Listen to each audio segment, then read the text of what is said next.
하나님 말씀을 보겠습니다. 하나님 말씀은 마가복음 3장 13절 15절이죠. 또 산에 오르사 자기가 원하는 자들 부르시니 나온지라. 이에 열두를 세우셨으니 이는 자기와 함께 있게 하시고 또 보내사 전도도 하며 귀신을 내쫓는 권능도 가지게 하려 함이러라. 아멘. 오늘 하나님이 우리에게 주신 응답의 제목은 어, 언약적 응답입니다. 기도하고 말씀 받겠습니다. 존귀하신 주님, 응답의 주님을 찬양합니다. 주님 예비하신 완벽한 축복이 귀한 자녀들의 삶의 능력이 되도록 주의 말씀이 임하시고 주의 성령과 주의 나라가 충만하게 주의 백성들 심령과 삶의 발걸음에 임하여 주옵소서. 주의 손에 어타갑고 살아계신 우리 주 예수 그리스도 이름으로 기도드리옵나이다. 아멘. 종교와 복음의 차이, 여기에서 인생의 성패가 사실은 좌우됩니다. 그런데 종교와 복음의 차이는 무엇입니까? 바로 언약과 언약이 있는 것과 없는 것, 언약의 유무에 따라서 모든 것이 결정되집니다. 무슨 말이냐면 종교인은 응답받으려고 몸부림치지만 그리스도인은 언약으로 이미 응답하신 언약 성취를 이루신 그리스도 예수 안에서 이미 받은 응답의 증인이 되는 것입니다.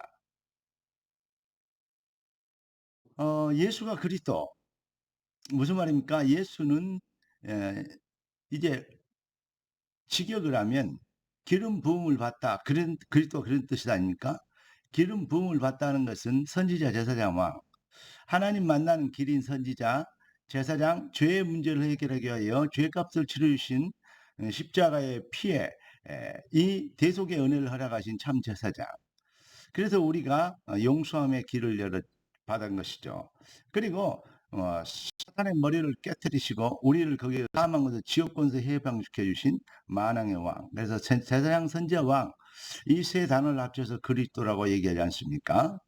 자, 그리스도라는 비유, 그러니까 직역을 하면 기름 부어 세운 제사장, 선지자, 왕이라는 뜻이고, 의역을 하면 그러니까 인생의 모든 문제 해결이라는 뜻입니다. 그러면 사람들이 의문을 가질 겁니다. 아니, 내가 해결받아야 될 문제가 이렇게 많은데 모든 문제 해결이라고 얘기합니까? 라고 얘기합니다. 그래서 결론적으로 말씀드리면 언약적 담대함, 곧 참 믿음이 필요한 것입니다. 주님이 가르쳐 주신 기도의 핵심이 무엇입니까? 하나님 나라와 하나님의 뜻입니다. 무슨 말입니까? 나라의 마옵시며 뜻이 하늘과 땅에서 이루어지리다. 언약 성취의 당위성을 말하는 것입니다. 이것이 기독교의 믿음이고 바로 참 복음의 뭐랄까요? 열매인 것입니다. 자, 오늘 하나님 우리에게 미리 주신 응답이 뭡니까? 하나님의 언약은 뭐라고 기록하고 있습니까? 주님의 주권을 말씀하고 있습니다. 주께서 원하는 자를 부르시니 나옵니다. 주의 주권입니다. 여러분과 제가 부름받고 택하심을 입은 것이 하나님의 주권입니다. 그 주권은 누구도 막을 수 없기 때문에 주권이라고 얘기하고 거기에다가 절대라는 단어를 붙입니다. 절대라는 단어는 하나님께만 사실은 쓸 수 있는 단어입니다. 왜냐? 이 일을 행하시고 그 일을 지어 성취하시는 분은 능력자는 바로 하나님밖에 없기 때문에 그렇습니다. 모든 것을 운행하시고 주관하시는 그 주관자, 그게 바로 주권입니다. 그래서 그 주권에 따라서 하나님 우리를 우리를 부르신 절대 계획이 있습니다. 하나님의 절대 계획, 주님의 절대 계획. 오늘 본문에 나타난 주님의 절대 계획은 바로 내가 너희와 함께 있기 위함의 임마누엘입니다. 구원입니다. 그리고 전도도 하며 증인이 되게 하는 것입니다. 귀신을 내어쫓는 권능도 가지게 하랍니다. 영적 전쟁에 승리하게 하시는 것입니다. 사랑하는 성도 여러분, 이 비밀을 믿고 있으면 주님의 절대 시간표가 임하게 되는 것입니다. 그 시간표 핵심이 마태복음 16장 18절 내 교회를 세우리니 음부의 권세가 이기지 못하리라 했습니다. 이번 주 말고 지난주일에 우리에게 주신 응답의 제목이 무엇입니까? 바로 하나님의 주권과 시간표입니다. 이게 바로 기독교의 핵심 사상이라고 얘기했습니다. 하나님의 주권은 교회고 그 시간표는 강단입니다. 여러분, 그래서 이 비밀을 쥐어 성취하실 주권자, 계획자, 그리고 시간표를 운행하시는 운행자의 그 비밀 속에 우리가 부르심을 입었기 때문에 이 비밀을 믿는, 그러니까 언약을 믿는 언약적 담대함, 그걸 보고 믿음이라고 했죠. 언약 성취의 확신에 붙잡히면 반드시 이를 행하시는 여호와, 그 일을 지어 성취하신 여호와가 크고 비밀한 일을 나타내실 시간표를 만나게 될 것입니다. 사랑하는 그리스도 제자 여러분, 종교인들은 육신적 응답을 찾고 그리스도인은 언약적 응답을 찾는다는 것을 기억하시기 바랍니다. 다시 얘기했습니다. 종교인은, 따라서 합시다. 종교인은 육신적 응답을 찾고 그리스도인은 언약적 응답을 찾는다. 이게 다른 것입니다. 언약적 응답을 붙잡으면 예수가 그리스도 됩니다. 육신적 응답을 붙잡으면 문제 속에 모든 문제 해결이 아니고 모든 문제 가운데서 일평생 사는 것입니다.